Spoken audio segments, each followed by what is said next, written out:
Para la Asociación Rafael Reyes es un verdadero gusto haber organizado este importante foro. El Consejo Directivo que presido está honrado con la presencia de nuestra amiga, la senadora María Fernanda Cabal. Agradecemos a nuestros asociados por su presencia y participación en esta reunión que representa una esperanza de cara al 2026. La Asociación Rafael Reyes, fundada por el senador líder conservador Fernando San Clemente Molina en el año 1984, es un centro de pensamiento que participa de manera activa en el acontecer político, generando espacios como este. Nuestra asociación, lejos del silencio y la inacción, presenta a través de sus redes sociales contenidos permanentes mediante videos, realiza foros una vez al mes con importantes personas que alimentan nuestras ideas y nuestros pensamientos políticos. Solo este año, por poner un ejemplo, hemos tenido la compañía grata del señor Antonio Ledesma, de Abelardo de la Espriella, de Paloma Valencia, de Germán Fernández, de Armando Antonio Sabaraín, de Alfonso López y Francisco José Lloreda. Nuestra asociación además promueve chats y reuniones donde sentamos opinión política clara, conservadora y de derecha. Hoy corresponde el turno para la amiga, la líder, una persona coherente y consistente que representa una esperanza y ha sido baluarte de contención de los que buscan acabar con nuestra institucionalidad y democracia. La presentará nuestro asociado fundador, Francisco San Clemente. Bueno, muy buenas noches para todos, bienvenidos. Para la Asociación General Rafael Reyes es un privilegio y un honor tener esta noche a la senadora María Fernanda Cabal Molina, una aguerrida y valiente mujer vallecaucana a quien impulsa desde que inició su carrera política la coherencia de sus principios y la convicción por luchar por una Colombia cada día más deteriorada por el cáncer de la corrupción, con una sociedad escéptica y anestesiada por la violencia, el narcotráfico y una clase dirigente más interesada en velar por sus propios intereses antes que por el bien común. María Fernanda, empresaria y politóloga de la Universidad de los Andes, inició su tránsito por la política en el 2014, cuando fuera elegida representante de la Cámara por Bogotá y desde el 2018 senadora de la República, habiendo obtenido en las últimas elecciones la mayor votación que haya obtenido una mujer por su partido político, el Centro Democrático. Desde el Congreso ha defendido siempre sus ideas conservadoras y de derecha, lo que la ha convertido en objetivo de crítica por parte de los movimientos de izquierda en Colombia y en América Latina.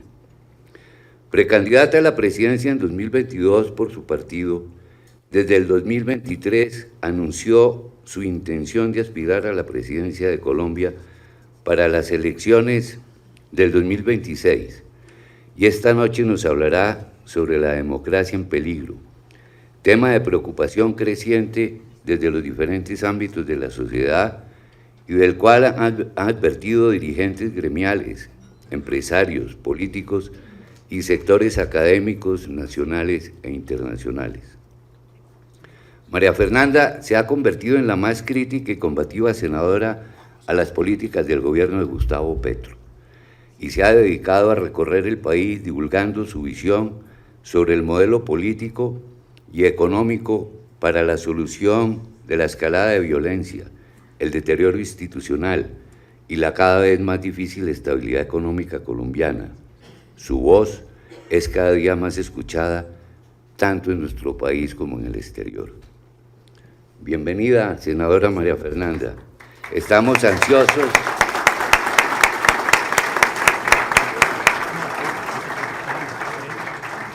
ansiosos de escucharla. Mil gracias. Y al final de su intervención, y como es tradición en nuestros foros de la asociación, tendremos unos 15 o 20 minutos para que los asistentes que quieran le puedan hacer algunas preguntas. Buenas noches y mil gracias.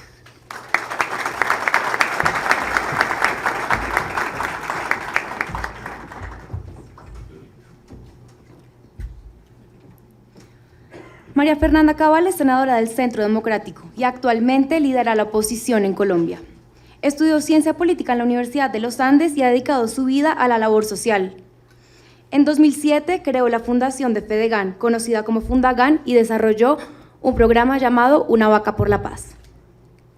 En 2014 inició su carrera política junto al presidente Álvaro Uribe Vélez como representante a la Cámara.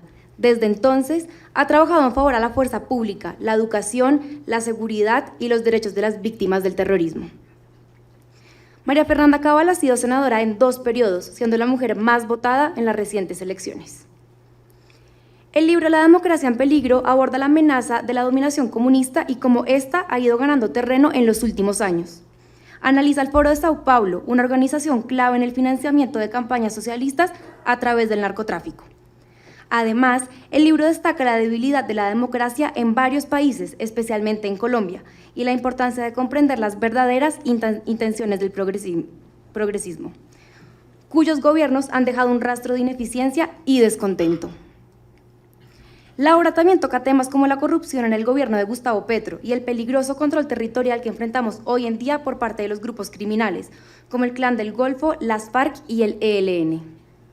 Sin embargo, el libro ofrece un mensaje esperanzador, enfatizando la educación como clave fundamental para superar la pobreza y acceder a nuevas oportunidades. A continuación, los dejo con la honorable senadora María Fernanda Cabal y el doctor Jorge Humberto Botero, abogado, columnista, exministro de Comercio, Industria y Turismo de Colombia y miembro del directorio del Banco Mundial.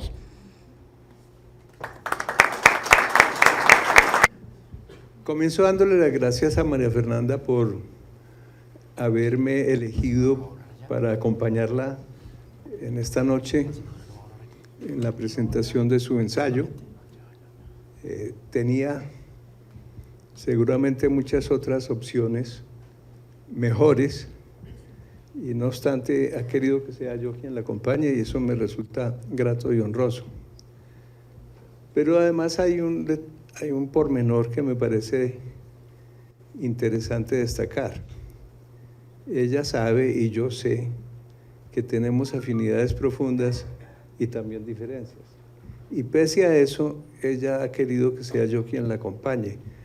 Yo quiero entender o entiendo ese gesto como una manifestación de su deseo de moverse en este complejo escenario político en el que estamos entrando, de una postura firme desde el punto de vista de sus convicciones, pero también abierto o abierta a otras tendencias políticas que pueden ser cercanas, todo lo cual es absolutamente indispensable para que podamos afrontar con posibilidades de éxito los comicios del 2026.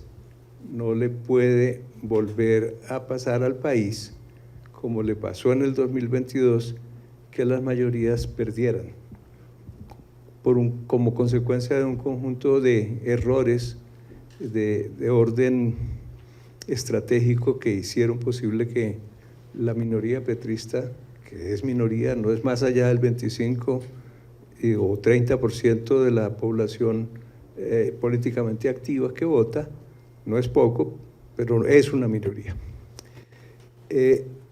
María Fernanda ya lo va a exponer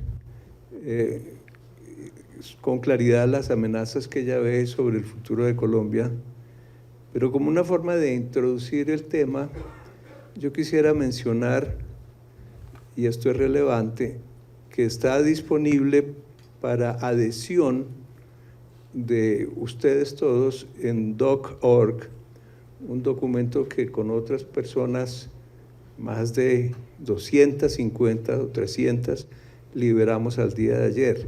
Ese manifiesto se llama Defensa de la Democracia y el Estado de Derecho. Si nos hubieran dicho 2 o 3 años atrás que iba a ser relevante hacer un pronunciamiento ciudadano, civil, plural, en torno a esas ideas, hubiéramos pensado que era un disparate, que las instituciones no estaban amenazadas. Pero en efecto lo están. María Fernanda tiene una visión sobre esos factores que erosionan la vida política nacional y que nos ponen en riesgo, y yo entonces le pido a ella que comience su exposición en este grato diálogo contándonos las líneas fundamentales del libro que acaban los aquí presentes de recibir. Adelante, María Fernanda.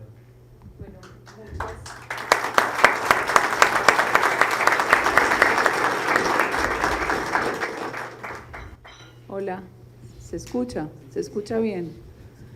Gracias al doctor Jorge Humberto Botero, gracias a la Fundación Rafael Reyes por este gesto tan especial, gracias mi querido Francisco Pacho San Clemente.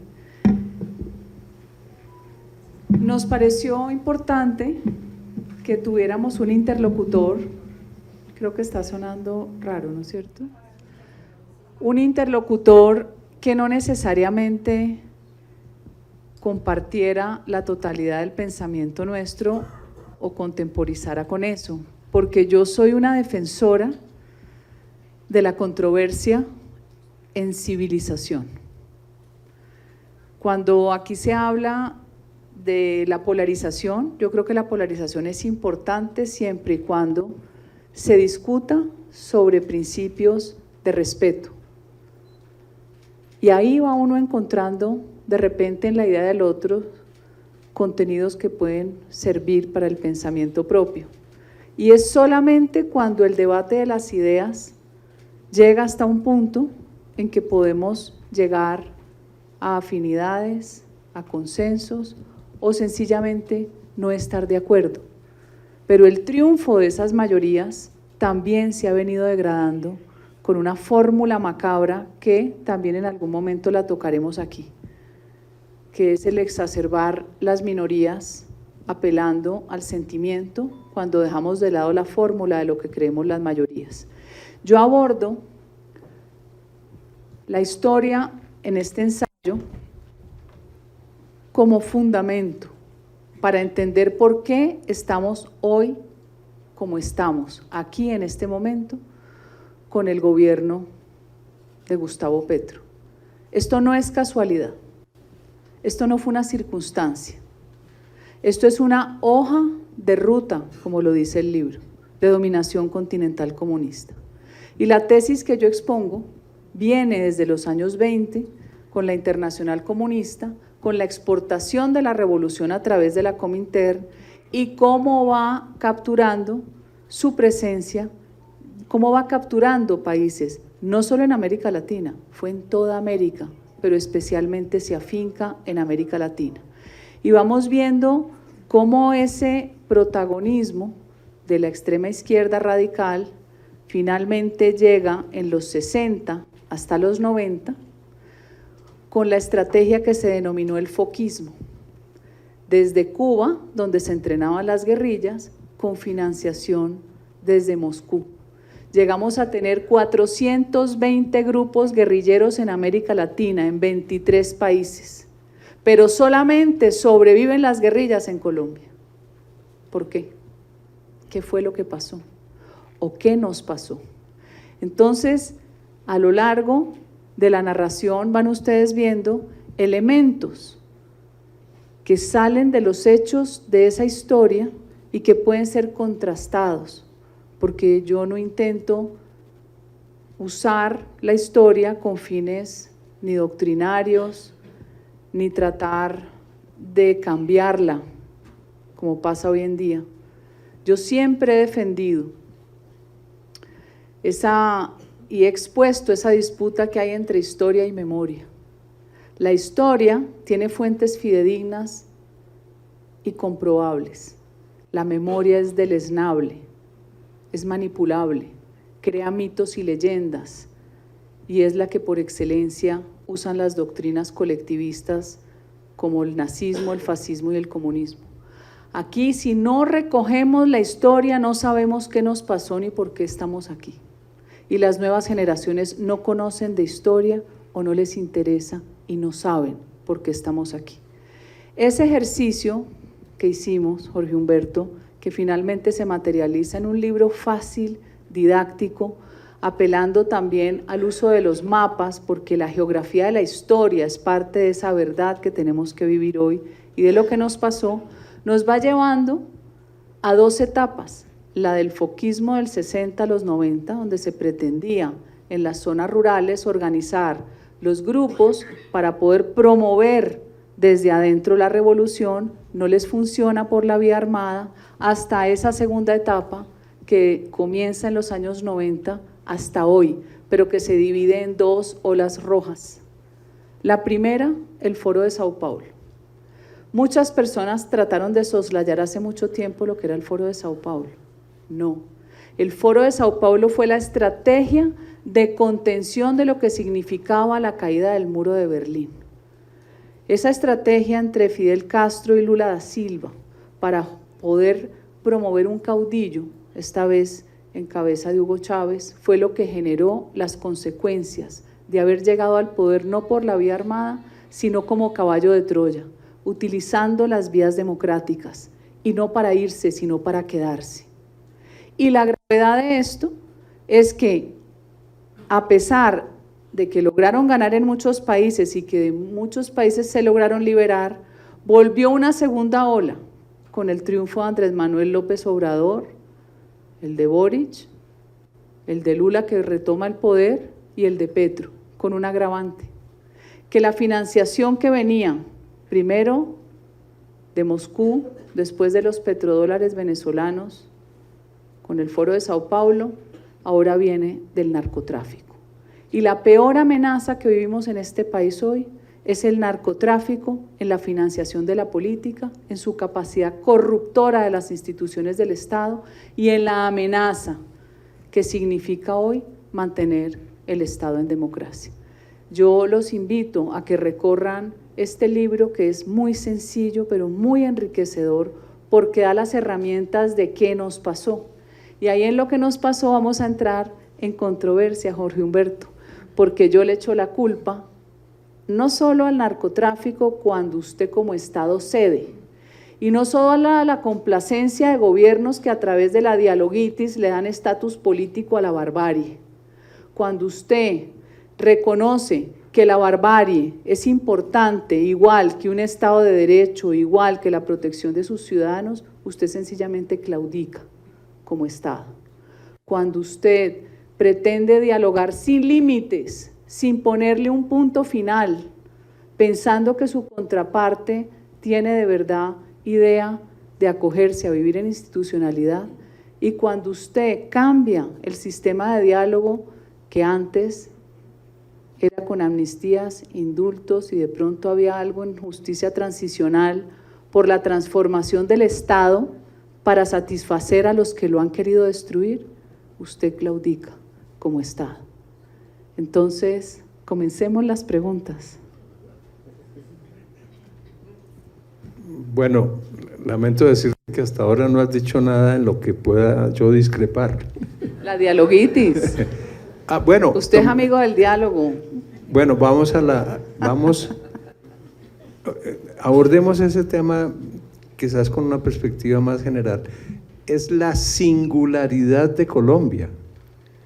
Colombia es el único país del mundo, el único de este continente que sigue llamando guerrilleros a lo que en realidad son empresarios criminales. Y el barniz político, porque no es otra cosa más que eso, se refleja en declaraciones altisonantes con un cierto sesgo político que disimula las verdaderas motivaciones de esas empresas criminales. Hemos decidido pues combatir a la delincuencia dialogando con ella, y lo que resulta peor es que el instrumento fundamental del Estado para combatir a los violentos, que es el uso de la fuerza legítima, hemos abdicado de ese poder a cambio, ¿saben de qué? De nada. Es bien distinto esto a lo que ocurrió en el gobierno del presidente Santos. Allí tenemos algún grado de discrepancia. Yo no fui amigo, como no lo fuiste tú, del proceso, pero finalmente ese proceso concluyó y yo lo respaldé, pensando que esa iba a ser la paz total y definitiva. Nunca se me ocurrió pensar que era apenas un conato o un arreglo absolutamente insuficiente. Pero en ese proceso se tomaron decisiones acertadas.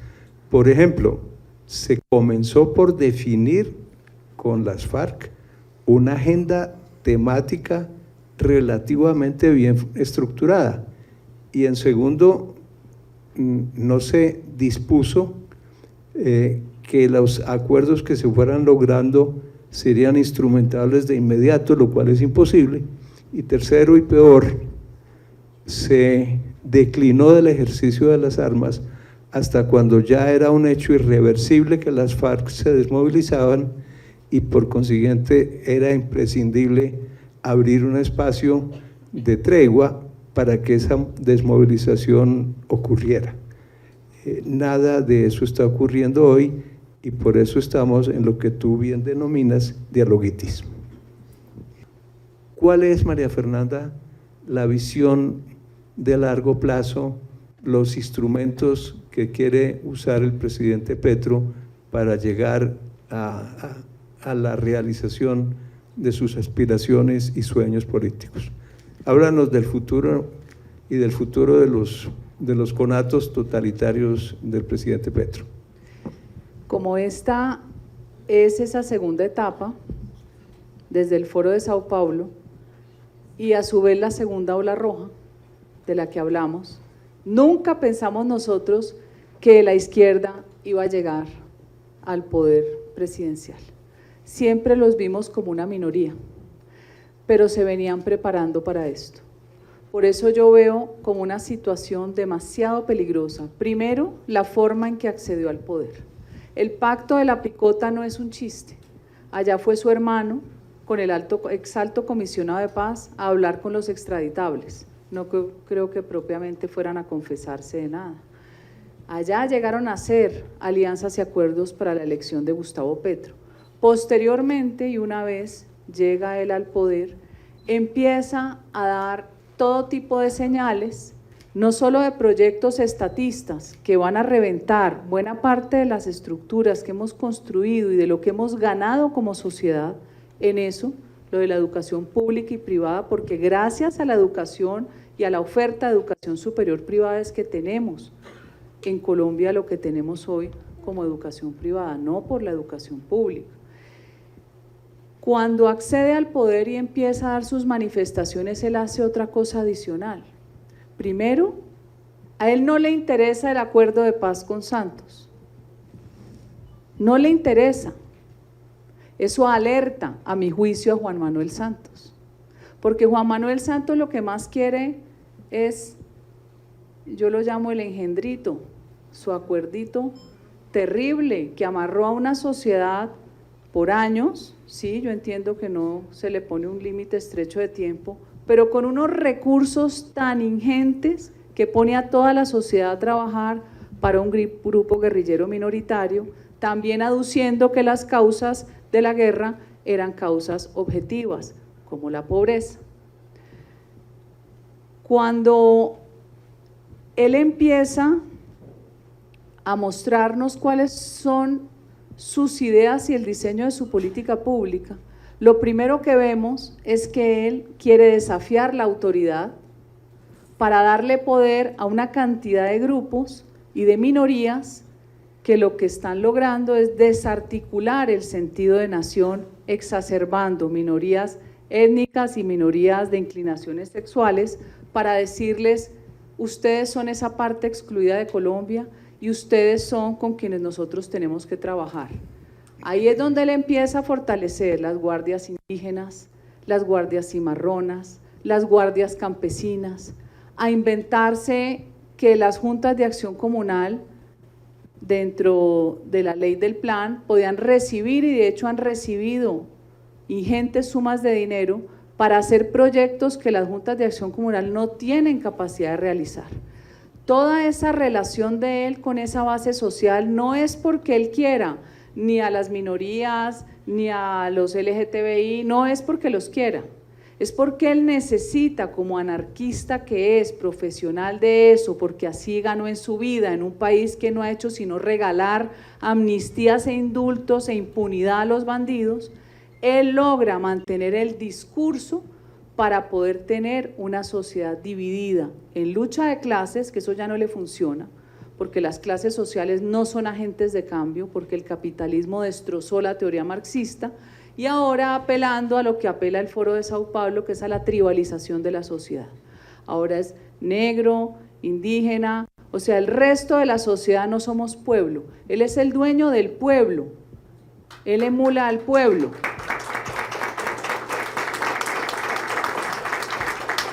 Y yo me pregunto, ¿cuál es el no pueblo? ¿Dónde estamos nosotros? ¿En el no pueblo? Todo lo que él ha hecho en las manifestaciones, en plazas públicas, en lugares específicos donde él sabe que puede tener afinidad, ha sido señalar que vamos hacia una asamblea constituyente, que si la gente quiere que él se queda, y después empezó a variar el discurso para llamar al poder constituyente, como si la Constitución Política de Colombia, que él defendía antes, no sirviera y no reflejara esa voluntad popular que queda escrita en un libro que termina siendo un libro sagrado para las democracias libres de Occidente, porque usted, que es un hombre culto, sabe que las constituciones son las cadenas que se usan para atar a los gobiernos y mantener al ciudadano libre, y no las cadenas para atar a los ciudadanos y que el gobierno haga lo que quiera. Lo que yo he visto hoy de Petro es que está decidido a seguir con el plan de la toma del poder, de la permanencia en el poder, no ya para que tengamos un Estado social comunista, sino que tengamos un narcoestado o una empresa criminal transnacional que es la que nos va a gobernar si no hacemos nada. Senadora, preguntan desde nuestra transmisión, en esta hoja de ruta de la dominación comunista de la que usted habla, ¿podría detallar cómo en Colombia esa amenaza se está convirtiendo en realidad y si ese impacto está relacionado con lo que pasa en países como Cuba, Venezuela, Nicaragua y Chile? Por supuesto, porque si usted tiene 840 grupos criminales que viven del narcotráfico, de la minería ilegal, y que a su vez le obedecen a los 5 grupos terroristas, donde el ELN todavía goza de la vulgaridad de ser considerado con estatus político, igualándolo al Estado, pues lo que vemos aquí es un país lleno de criminalidad, donde el 70% de la coca que se exportaba se vende internamente, 4 veces ha subido el consumo interno, y todo ese dinero de esas mafias termina corrompiendo a todos los actores de la sociedad. Eso es demasiado peligroso. Entre más coca, más violencia. Entre usted más sea complaciente con la dialoguitis eterna, más fortalecimiento de grupos ilegales. Mientras que por el otro lado, un ejército sin mando que ha perdido la capacidad, no solo por los ceses bilaterales, sino por la echada. Yo creo que hoy deben ir más de 60 generales hace rato, los últimos que sacaron eran los que iban a ascender a coroneles, y una organización que necesita mando, confianza en quien da una orden, si no la tiene, pues sencillamente va a ser un fracaso. Entonces sí, hoy es muy peligroso lo que está pasando, porque hoy esos 840 grupos que deben tener por lo menos cada uno 200 miembros, que son todos los jíbaros a lo largo de todo el país y las líneas, son los ejércitos ilegales de Gustavo Petro para incendiar el país. Muchas gracias, senadora. Continuamos con la pregunta del público. Buenas noches, doctora María Fernanda. Felicitaciones por su ensayo. Una pregunta muy sencilla. Hemos hablado de Petro y de la situación que está viviendo el país por este desgobierno. Pero hay algo muy importante, doctora María Fernanda, ¿qué piensa usted de eso? Estamos a 15 días de unas elecciones presidenciales en Venezuela y no hemos mirado al lado. ¿Qué piensa usted de lo que está pensando Estados Unidos, ese populismo y Lula da Silva, en que apoyan la disque transición en Venezuela? ¿Qué va a pasar? Porque si hay cambio allá, para nosotros será buenísimo, pero si no hay, ¿qué piensa de ese populismo? De lo que están apoyando es que la transición, ¿qué piensa usted de eso? A ver, dentro del mismo foro de Sao Paulo hay diferencias. Por ejemplo, Boric nunca se entendió con Petro. Petro quería ser el líder galáctico y empezando por América Latina, ¿no? Él quiere irse a todo el mundo entero porque yo pienso que él está fuera de realidad. Y se encontró también con la agresión de Ortega, que ahí le dijo un montón de cosas. Al final, yo no sé, y se lo digo con franqueza, porque yo seguí el proceso venezolano muy de cerca hasta que me aburrí. ¿Y sabe por qué me aburrí? Por la oposición corrupta, por una oposición mentirosa que vivía del régimen y fingía que era oposición. No le creo a ninguno de esos, ni a Leopoldo López, ni a la monita de la mujer Tintori, ni le creo a Capriles. No les creo, hicieron daño, y no le creo a Guaidó, ni a muchos que vinieron acá asilados a llorar porque todos esos comían del régimen y siguieron comiendo. Le creo a María Corina, creo en su valor civil porque arriesga su vida, su familia desecha, sus hijos por fuera. La única forma que veo yo de derrocar la tiranía es o que la masa crítica de la población sea tan grande que sea indetenible. Si no es así, Maduro, el mejor amigo de Petro, no se deja sacar del poder. Y si Maduro no se deja sacar del poder, la única fórmula es por la vía militar con apoyo internacional, que no sé si lo va a haber porque ya los países cada vez menos se meten en líos internacionales. ¿Va a ganar Trump en Estados Unidos? Sin duda. ¿Va a ganar José Antonio Kast en Chile? Qué hombre valiente José Antonio Kast, que en la adversidad crea su partido republicano enfrentándolo todo. Yo pienso que esto va a dar un giro importante. Acá el problema es del narcotráfico, acá el problema es de la anarquía y la complacencia, y acá tenemos que usar la palabra que usan los bandidos, pero para bien. Ellos dicen resistencia, yo les digo resistencia al trabajo y a la ducha, porque les gusta poco. Nosotros tenemos que resistir la adversidad, siendo organizados, cada vez más.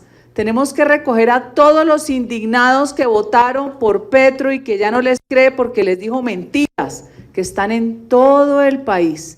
Tenemos que recoger eso que se denomina la ira del converso, el que se dio cuenta que por allí no era, pero que no fue suficiente tener venezolanos en todos los semáforos y en todas las esquinas para darse cuenta de la abominación que produce el socialismo. Y yo les digo, la vida es una. ¿Vamos a dejarnos de estos personajes que no han generado nada bueno para el país? ¿Vamos a permitirlo? ¿Vamos a quedar inferiores frente a los desafíos de la historia? No podemos, no podemos. Yo no podría mirarme al espejo de la vergüenza. Tenemos que tener el carácter y la convicción, así como la tuvo Javier Milei contra toda la casta, de que las fuerzas del cielo acompañen la voluntad de poder. Y esto lo logramos.